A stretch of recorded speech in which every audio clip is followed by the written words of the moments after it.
Salve galera, beleza? Jorjão na área, chegando aqui com vocês. Galera, hoje eu quero fazer um vídeo especial contando pra vocês a história de um dos videogames mais queridos, se não o mais querido de todos os tempos. Eu quero falar sobre o PlayStation, gente. Quero falar algumas curiosidades que eu sei sobre o PlayStation, como ele foi lançado, por que ele foi lançado, as características próprias dele, né? Então vamos lá. Para nós falar do PlayStation, nós vamos ter que voltar um pouquinho no tempo. Nós vamos ter que voltar lá no final dos anos 80 e início dos anos 90, onde existiam duas empresas que disputavam o mercado de games. Era uma guerra de consoles, mas não era a Sony e a Microsoft como é hoje. Na época, quem disputava a liderança dos consoles eram duas empresas japonesas, a Sega e a Nintendo. Ambas estavam na quarta geração de consoles, né? A Sega com seu Mega Drive e a Nintendo com seu Super Nintendo. A briga entre as duas era bem acirrada, mas a Nintendo levava uma pequena vantagem. Muitas pessoas, inclusive eu, acreditam que a Nintendo tinha vantagem por ter recebido a franquia Street Fighter antes da Sega. É. Mas tinha um fator que dificultava a venda dos jogos. Os jogos nessa época eles eram feitos em cartuchos. E quanto mais memória tivesse o jogo, mais caro se tornava o cartucho. Então, para contornar essa dificuldade, a Sega desenvolveu um periférico para o seu Mega Drive. Era um leitor de CD externo que ficava acoplado no console e permitia ao Mega Drive então executar os jogos em discos compact discs, em CDs. Assim os jogos tinham muito mais espaços. Era possível inserir arquivos de áudio, de música, de vídeo, fotos. Os jogos poderiam ficar maiores. Enfim, houve diversas melhorias. E como na indústria tudo se copia, a Nintendo, observando o lançamento da concorrente, planejou lançar um periférico semelhante. Para isso, ela contratou a Sony. Sony, empresa na qual já produzia algumas peças, alguns componentes internos do Super Nintendo, para produzir o seu periférico externo de leitura de CDs. Então, a Sony começou a desenvolver esse periférico e deu a ele o nome de PlayStation. Esse periférico não chegou a ser lançado porque a Nintendo decidiu cancelar o projeto. Por quê? Eles viram lá que a Sega não estava indo muito bem com o seu Sega CD, as vendas não estavam muito boas. Não sei se o pessoal não comprava porque o aparelho era muito caro, ou por causa dos loadings do jogo, enfim, eu não sei. Eu sei que as vendas do Sega CD não foram boas e a Nintendo resolveu suspender o acordo com a Sony. A Sony, então, como já tinha um projeto em andamento, decidiu tocar adiante e lançar o seu próprio console. E foi assim que no dia 13 de dezembro de 1994, a Sony lançou seu primeiro console PlayStation no Japão. O PlayStation, ele mudou completamente a forma como se jogava videogame. Dessa vez não se jogava mais um jogo 2D onde o bonequinho só poderia ir para um lado ou para o outro, para cima ou para baixo. Foi incorporado ambientes 3D, com gráficos em 3D. Formas de jogar nunca antes imaginada. Memory card. Seu jogo poderia ser salvo e continuar aonde você parou. Até então, isso só era possível com os passwords dos jogos. Muitas franquias nasceram nessa época, entre elas Resident Evil, levando o jogador numa mansão assombrada por zumbis e criaturas infectadas. Um jogo com um ambiente de terror, algo nunca antes visto. O jogador se sentia dentro do jogo, podia sentir sustos, tinha que resolver puzzles. Era uma coisa totalmente nova. Silent Hill. Assim como o Resident Evil, Silent Hill também era um jogo de horror, mas ele tinha um outro foco, era um foco mais trash. Tomb Raider, um jogo que trazia uma aventureira chamada Lara Croft a explorar cenários no melhor estilo Indiana Jones. Ela podia escalar, saltar, enfrentar lobos, ursos e até mesmo dinossauro. Gran Turismo, uma série de corrida que nasceu no primeiro PlayStation, um jogo totalmente realista para a época, em que o jogador precisava tirar licença para dirigir, podia inserir atribuições no seu carro, melhorando assim seu desempenho, sua potência, sua performance. Tekken, um jogo de luta onde vários lutadores de diversas modalidades lutavam em um campeonato. O Nintendo 64, que foi lançado em 2006, saiu de fábrica já possuindo um controle analógico, com uma alavanca analógica. O Sega Saturn, também concorrente, mais tarde recebeu um controle analógico, que vinha junto com o jogo Knights. Então, em 1997, a Sony lançou um novo tipo de controle, o controle chamado DualShock. Esse, diferente dos controles da concorrência, vinha com duas alavancas analógicas, e isso mais uma vez reformulou a forma como se joga videogames. Praticamente todos os controles de videogames lançados até hoje utilizam duas alavancas analógicas. Embora com layouts diferentes do DualShock, eles têm exatamente a mesma função que o DualShock introduziu. Quanto à concorrência, o PlayStation não deu a menor chance para o adversário. Ela já saiu logo de cara nocauteando o Sega Saturn. Depois veio o Nintendo 64 com seus 64 bits, que também não foi rival para o PlayStation.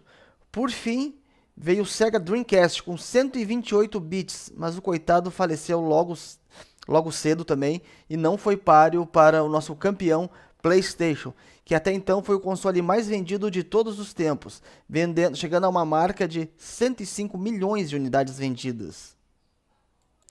No dia 4 de março de 2000, a Sony lançou o PlayStation 2, o sucessor oficial do PlayStation, videogame que trouxe consigo grandes novidades, entre eles leitor de DVD. Nele era possível executar jogos em DVD e ler filmes em DVD. Retrocompatibilidade com quase todos os jogos do PlayStation 1 e acessórios.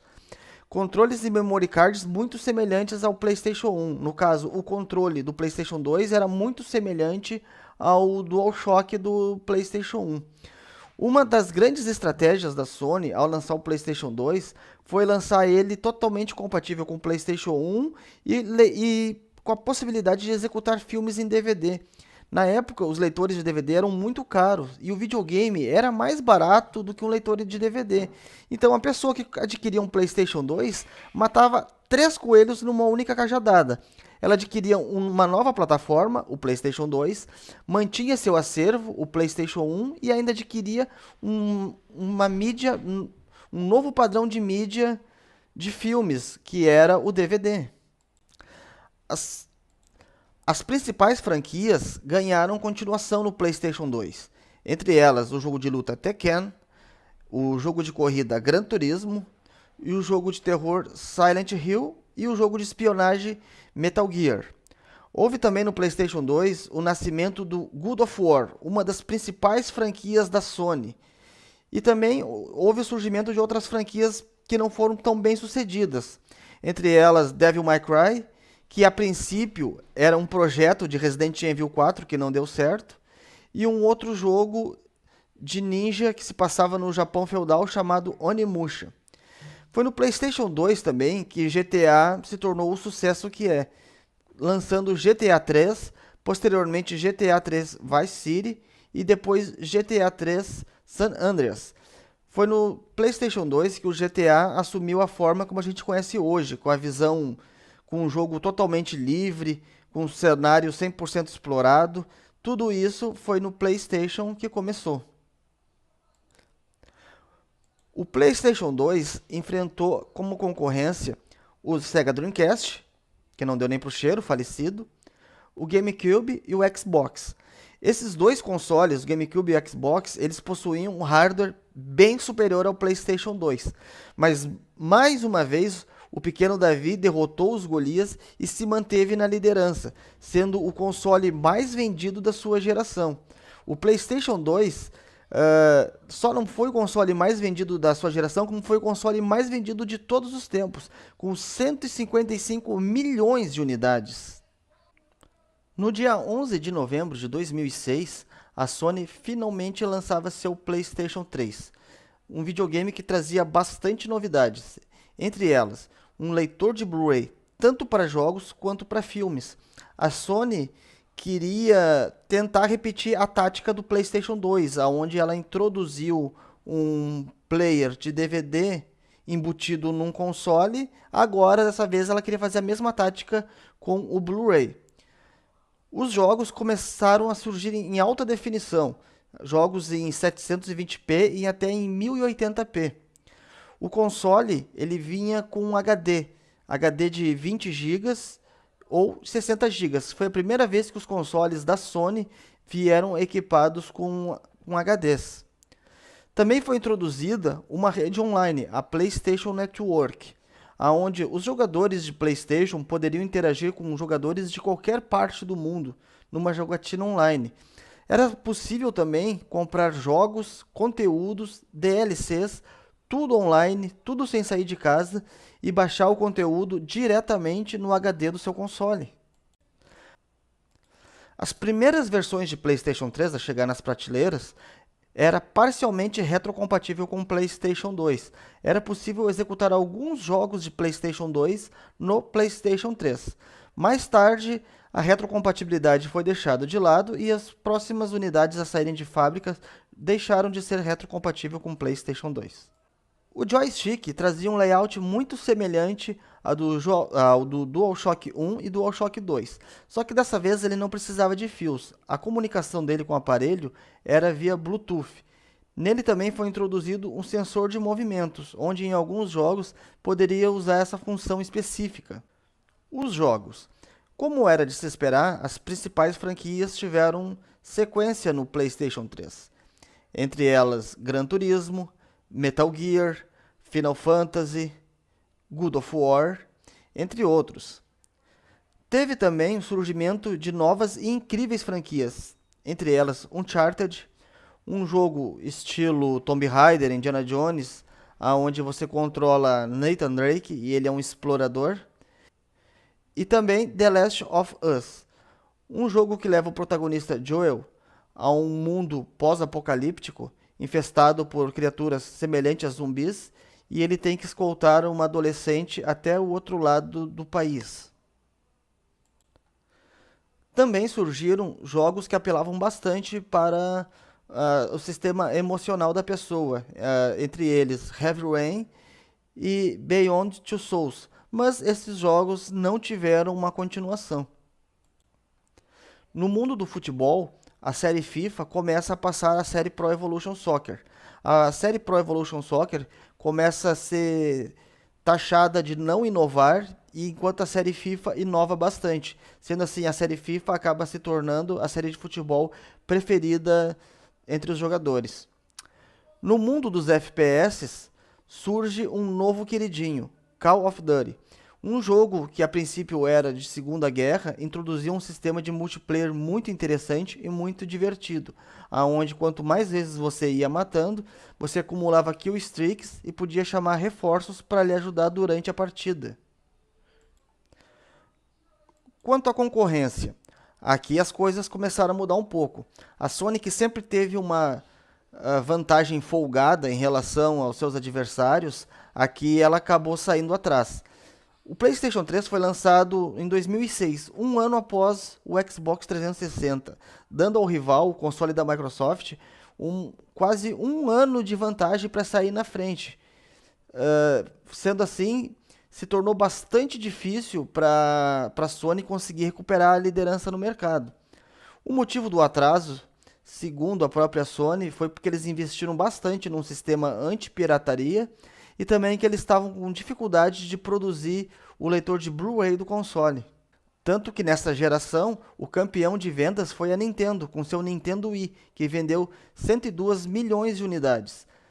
O PlayStation 3 buscou a vice-liderança no final da geração, porque ela sempre esteve atrás do Xbox 360 e conseguiu bater 87 milhões de unidades vendidas.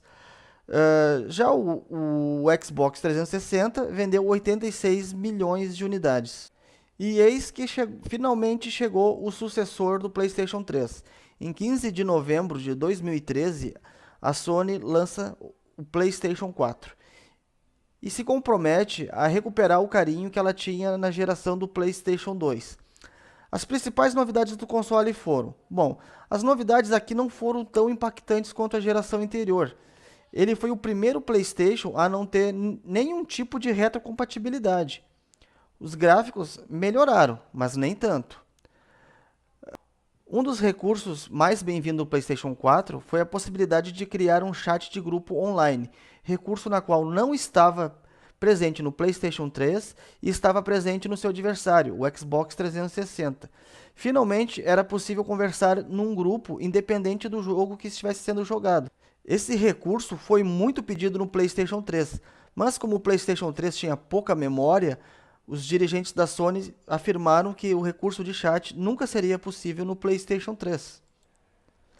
E os jogos? Bom, o início da geração, quanto aos jogos, foi um pouco, digamos, perturbado. Houve muita remasterização. Jogos que antes foram lançados para PlayStation 3 em 720p por 30 fps, agora estavam sendo remasterizados para o PlayStation 4 na resolução de 1080p e a 60 fps. A Sony queria oferecer a seus jogadores de PlayStation 4 que não tiveram PlayStation 3 a oportunidade de jogar seus grandes títulos que só são encontrados na plataforma da Sony. As principais franquias, claro, tiveram suas sequências, né? Entre elas Uncharted, GTA, Metal Gear, Gran Turismo. E tem aqueles que ainda não foram lançados, entre eles o aguardadíssimo The Last of Us 2. Novos jogos também surgiram, entre eles Until Dawn, um jogo onde coloca um grupo de adolescentes isolados numa montanha, numa floresta escura, e eles têm que esperar o dia amanhecer para sobreviver. À medida que você vai tomando suas decisões, vai influenciando o final do jogo. Esse jogo é um jogo que utiliza o sensor de movimento do controle do PlayStation 4. É importante ressaltar que o controle do PlayStation, o DualShock 4, nessa versão ele sofreu uma pequena alteração. Os pads analógicos ficaram um pouco mais afastados, para que no centro ele pudesse ganhar um pequeno touchpad. Touchpad esse na qual é usado em muitos jogos, principalmente os jogos exclusivos da Sony, e também para navegar. Ele é utilizado bastante como um recurso de navegação, tais como escrever mensagens e afins.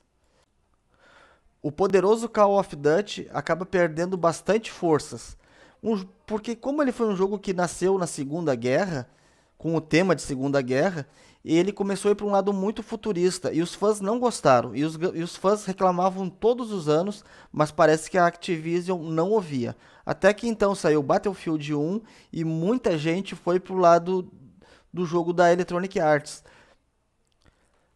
Com a ascensão das TVs 4K no mercado, em novembro de 2016, a Sony lança um novo PlayStation, mas não era uma nova geração, não era um PlayStation 5, e sim um PlayStation 4 Pro. Um PlayStation 4 que poderia rodar alguns jogos em 4K.